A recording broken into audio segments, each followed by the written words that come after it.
there are two ways to look at this. Sam was spending tens of millions of dollars to get preferential coverage in the short term, or Sam was spending tens of millions of dollars in loans that theoretically he could call due to have an option to buy out the actual media apparatus if and as it was relevant and at a time that suited him. Welcome back to The Breakdown with me, NLW. It's a daily podcast on macro, Bitcoin, and the big picture power shifts remaking our world. The Breakdown is sponsored by Nexo.io, Circle, and Kraken, and produced and distributed by CoinDesk. What's going on, guys? It is Monday, December 12th, and today we are talking about what else? Another crazy, deceptive thing that Sam did, because that is the story, I guess, of 2022. Before we get into that, however, if you are enjoying The Breakdown, please go subscribe to it, give it a rating, give it a review, or if you want to dive deeper into the conversation, come join us on the Breakers Discord. You can find a link in the show notes or go to bit.ly/breakdownpod. I'm excited to also share that this week the podcast is brought to you by Galaxy and the Galaxy Brains podcast. Transparency is more important than ever in crypto. If you're here, it's obvious how important it is to you to find reliable information. For more shows like this, for more shows like The Breakdown, check out the Galaxy Brains podcast. To tell you a little more, here's the host, Alex Thorne, Galaxy Head of Research. Listen each week as we take you inside the biggest stories and projects in Bitcoin and crypto. Whether it's breaking down market volatility or analyzing the latest technical developments, Galaxy Brains has you covered. Come for the latest market insights from our in-house trading professionals and renowned experts from across the industry. Stay for the occasional rap from yours truly. Check it out at galaxy.com/research. Well, holy shit, friends. I honestly shouldn't have been surprised. When your business ethics compass is twisted enough to do the mental gymnastics to justify plowing billions of customer funds into your failing hedge fund, I guess it was inevitable that more dubious deals were going to be uncovered. Still, I will admit shock at the utter brazenness of what was revealed on Friday evening. Late Friday afternoon, news broke that crypto news website The Block, or more specifically its CEO Michael McCaffrey, had been receiving secret funding from Sam Bankman-Fried since early 2021. To be specific and clear, The Block CEO Michael McCaffrey received a series of loans to his holding company. McCaffrey claims that the first two loans, for a total of $27 million, were used to fund day-to-day operations at The Block. McCaffrey used a third loan taken earlier this year for $16 million, in part to purchase personal real estate in the Bahamas. McCaffrey claims that no one else knew about the loans and that the editorial and research teams were not influenced by Sam's funding of the company. McCaffrey resigned on Friday, effective immediately, with Chief Revenue Officer Bobby Moran stepping in to helm the company. On Friday, December 9th, McCaffrey tweeted, "I have difficult news to share. I'm stepping down as The Block CEO. While it's personally painful, it's the right thing for The Block and the team." Editor's note, don't talk about your personal pain when you've been involved in deceptive fraud. Anyway, back to McCaffrey's tweets. In early 2021, The Block was in a precarious place, and I was evaluating whether to sell, merge, or restructure. The only option that materialized was to restructure when I was able to obtain a $12 million loan for my holding company from SBF in February of 2021. Sorry, I don't mean to keep doing this, but another editor's note, that wasn't the only option, deceptively taking money from a crypto billionaire for your crypto journalism site. That was the option that allowed you to do what you wanted. Those are not the same thing. Anyway, back to McCaffrey's tweets. The loan was to an entity I own, and the funds were used to effect the restructuring. In early 2022, there was an additional $15 million loan to strengthen the business's position. I didn't disclose the loan to anyone. Absolutely no one at The Block knew about the financial arrangement between my holding company and SBF, including the editorial and the research teams. My rationale, undoubtedly poor judgment in hindsight, was that the knowledge of the loan might be seen to compromise the objectivity of their coverage of SBF and his related entities. Editor's note, you think? Back to McCaffrey. I never attempted to influence coverage of FTX, Alameda, or SBF. Nevertheless, my decisions undermine the credibility of The Block and the talented people who work nonstop to cover this complicated and evolving industry. I apologize to my teammates at The Block. I am truly sorry for the lack of judgment. I have full confidence in the team to continue to do what they do best, delivering clear-eyed research and news in a space that needs it now more than ever. End tweet thread. So when I first saw this, I read about it in Frank Chaparro's thread.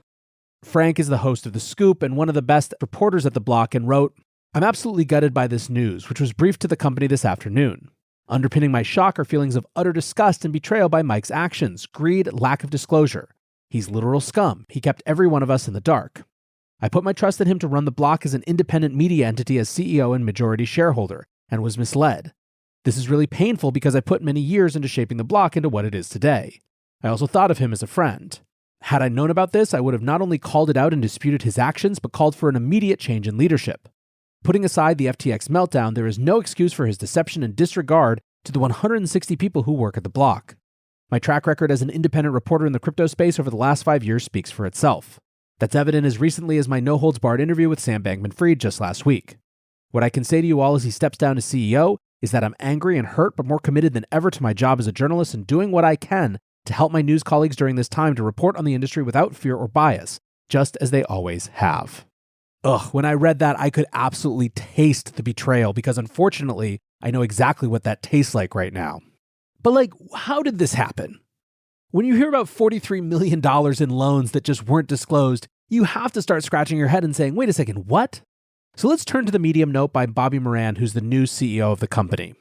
Moran writes, just before Thanksgiving, Mike McCaffrey told me that in early 2021, he was evaluating ways to merge, sell, or restructure the block.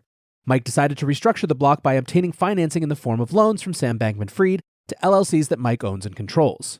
Those loans, amounting to $27 million, were made by Alameda Research, and the funds were used to effect the restructuring and provide working capital directly to the block.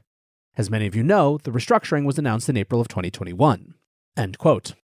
So I think a fair question is, wouldn't someone ask where this money came from? Apparently the assumption was that McCaffrey's family was super wealthy and it was personal money.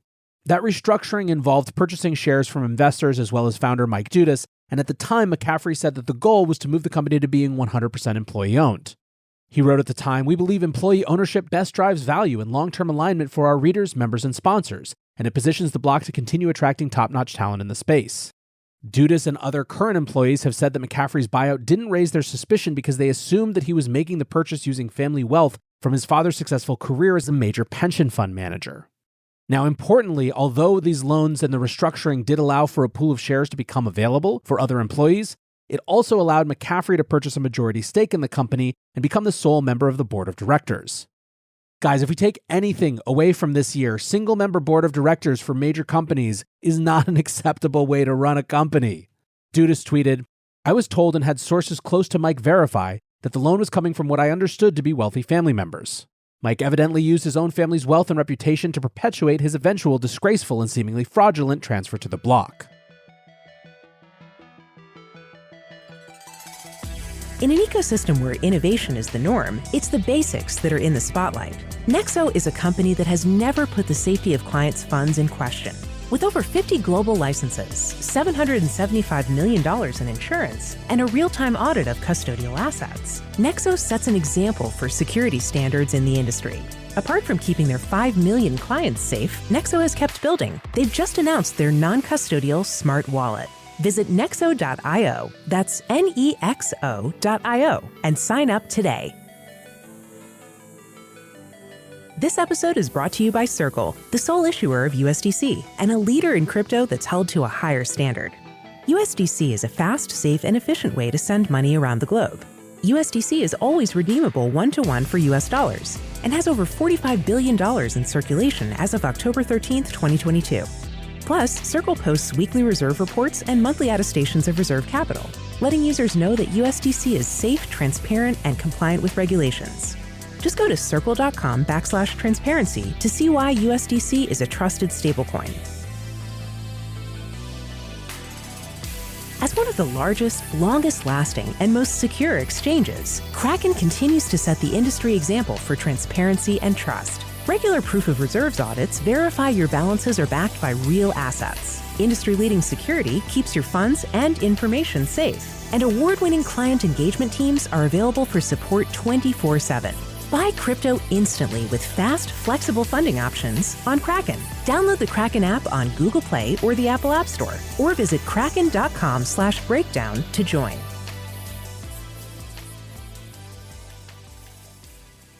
Now, employees are rightly pissed. I read you Frank's take. Ryan Weeks wrote depressing, baffling news. What angers me most is that we are now forced to defend our work, which I've been particularly proud of this year because of the actions of one person. Bitterly disappointing. Larry Cermak, who's the head of research at the block, said last few months really can't get much worse.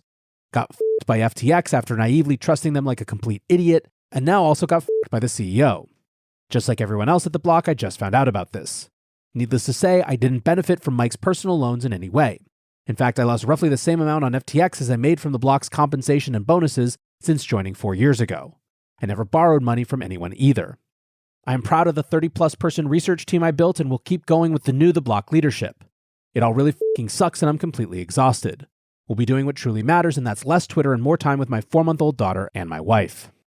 Now, by and large, the community is taking Frank, Larry, and others at the block at their word that they knew nothing about it. That's certainly my take. And to the extent that there's any head-scratching left, it's really summed up well by DC Investor, whose main question is what was Sam looking for out of this? DC writes, I do believe many employees at the block are good, talented folks. The best path forward for them, in my opinion, is radical transparency. Ruthlessly investigate and publish info in this matter first party. Disclose any and all editorial input the CEO had and process for how it was issued. It's hard for me to believe SBF gave McCaffrey money expecting absolutely nothing, and kept giving him money in exchange for nothing. If there is a story there, it will be found. The best thing to do would be for employees of the block to find it first. I do not have reasons to doubt the statements of employees who said they were in the dark about this, and I did not ever feel the coverage of the block was obsequious to SBF. However, I felt it was pretty much like all the other outlets and not hitting him hard enough and early enough. And in saying that, SBF had his tentacles deep and most of the crypto media was afraid to cross him for various reasons. That is scary. It produced real harmful consequences, and we all need to do a lot better with encouraging true crypto investigative journalism. Now, Frank engaged with this thread, saying, based on my sourcing, Mike was very close with SBF and other members of the FTX Bahamas community, played paddleboard with SBF. I'm pretty sure SBF expected something, but maybe not explicit editorial oversight. Maybe he hoped if shit hit the fan one day, MM would defend him to the hilt. Mike's involvement in news from an editorial management perspective was minimal. He didn't have a sense of what anyone on the team was working on, sourcing of stories, etc. But he did ask questions, was picky on grammar, clarity of headlines. Honestly, I would find myself asking him more questions on specific stories than the other way around, since he had such a strong banking and finance background. He had story ideas from time to time, but they were always thematic, never about a specific company, product, etc. DC responds, what were his responsibilities as CEO? Did he ever provide unexpected direction on which leads or topics the team should pursue? If so, was this done on an ongoing basis or ad hoc, where he'd say, this isn't worth our time or look into this instead? To which Frank responded, he wouldn't have visibility into stories to weigh in on them, say something that wasn't worth our time or not. Mike, in addition to our sales and research teams, is not in the channels where we pitch stories, craft headlines, and debate framing. Now, the only thing that I'll add here to what is basically just speculation about what Sam's motivations might have been is there is something that people haven't discussed very much, which is just Sam's long-term desire to own the media establishment. In other words, there are two ways to look at this. Sam was spending tens of millions of dollars to get preferential coverage in the short term, or Sam was spending tens of millions of dollars in loans that theoretically he could call due to have an option to buy out the actual media apparatus if and as it was relevant and at a time that suited him. Given the extensiveness of Sam's media judgments, I don't think it's insane to think that that's more what he was looking for. Not to own the block's coverage of FTX in the short term, but to just straight up own the block in the long term. Speaking of which, there is a lot of chatter about the next phases for the block. The main issue appears to be that Mike McCaffrey, although having stepped down as CEO, doesn't want to give up his majority stake in the company. There are some interesting machinations around that. Mike Dudas, the original founder, is potentially interested in getting involved again. On December 10th, he tweeted, I've informed the new CEO of the block, Bobby Moran, that I would like to speak with him imminently.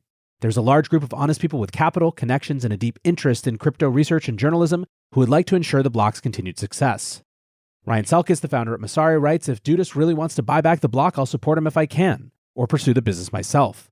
The top news desks serve as critical checks on industry excess and entities that provide oxygen to all of the good in crypto. Good journalism is undervalued. Now this sent Ryan on a what-if journey. He later tweeted, buy used or open up a Masari media arm with 50 open job requests. And then later, it would cost $10 million a year to run an all-star crypto media DAO with 50 of the top researchers and journalists globally. If you're a crypto journalist and want a 20% raise from a DAO, DM me. I will keep your note in confidence and execute on the DAO once we have a critical mass.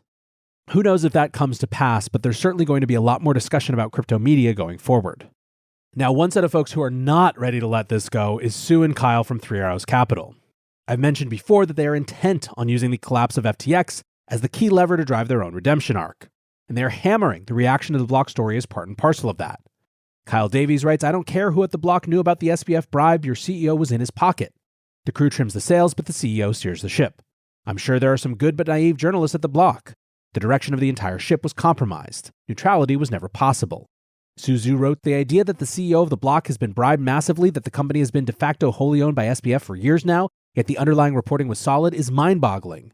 SBF was solo source for many of their scoops. He ran the entire editorial direction. Larry has lots of fun stuck on FTX, tweets about actively trading on news and exchange listings while having zero disclosure on those. Stephen has angel investor in his profile while having zero disclosure on those. Frank's podcast was literally sponsored by FTX.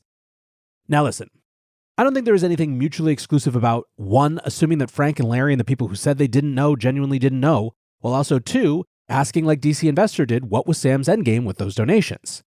I will, however, caution against taking blindly the words of two people who have more incentive than just about anyone else to make the rest of this industry look like shit to bring it down to their level, making them look less bad by a comparison. I will also note that in those few lines, there are untruths. For example, Frank's podcast was literally sponsored by FTX is simply not true. It never was. Anyway, I've tweeted it before and I'll say it here again. No redemption arcs. So let's wrap today with a bit of a preview of the rest of the week. Obviously, the big ticket items are the hearings in the House and Senate over the next couple of days. The House hearing investigating the collapse of FTX Part 1 starts at 10 a.m. Eastern Time tomorrow, Tuesday, December 13th. It's broken into two separate panels. Panel 1 is John J. Ray, who's the new CEO in charge of overseeing the bankruptcy, and Panel 2 is Sam. Sam has at this point confirmed that he'll be testifying remotely, with a joke of an excuse for why, saying it's the paparazzi effect. Now, if you're looking for the hearing where you might get some real answers, this is your best bet. First of all, Congress versus the Senate has, in my experience, a higher proportion of people who actually want to understand and dig in, but it also has the principles involved in this case right now. However, if on the other hand you're looking for a complete and utter fucking goat rodeo, as Ryan Selkis called it, might I interest you in the Wednesday hearing? Wednesday is the Senate hearing, Crypto Crash, Why the FTX Bubble Burst, and the Harm to Consumers. The witnesses are two academics, Professor Hillary J. Allen and Ms. Jennifer J. Schulp, then FTX spokesperson Kevin O'Leary, and actor turned crypto critic Ben McKenzie, who you may remember from the OC. I genuinely do not know what the hell the Senate thinks they're going to learn from this. In fact, it's so preposterous that it's hard to imagine they think they're going to learn anything at all. Instead, this sounds like a kangaroo court trial of crypto in general, with no regard for actually uncovering what happened. Even the name is misleading, as there was no FTX bubble. It was an FTX fraud, or more specifically, an SBF fraud. So if I don't have a lot of faith or excitement in that particular hearing to reveal the truth, you'll understand why. Now, at the same time all of that is going down, across town in DC, the FOMC meeting will be happening. To get a sense of where that conversation might be, let's look to Fed Whisperer, the Wall Street Journal's Nick Timiraos, for guidance. His piece about it today was, how long should Powell keep raising interest rates? Fed officials are divided. And basically the main theme of this is that there are really now two sets of Fed officials, hawks and doves. This is the normal state of things, but for most of this year, we've seen everyone aligned behind Powell in lockstep. At this point, however, doves are urging patience. They're worried that the Fed has not given ample time to see the effects of these interest rate raises on the real economy, while hawks are incredibly worried about taking their foot off the brake. Anyways, most of the market still seems to be pricing in a 50 basis point hike, but we will see. Last thing to note, there is a lot of chatter about Binance right now. A ton of people have spent the weekend being skeptical of the proof of reserves they've done, and a Reuters piece came out today about how the Department of Justice is divided on whether or not to file criminal money laundering charges against them. I'm still sorting out what's FUD and natural nervousness post-FTX versus what's real, but that's something I'm sure we're going to be talking about this week. So there you have it, guys. We are in for another extensive, exhausting few days, but I will be here covering it all as best as I can. So for now, I want to say thanks again to my sponsors, Nexo.io, Circle, Kraken, and Galaxy, and thanks to you guys for listening. Until tomorrow, be safe and take care of each other. Peace.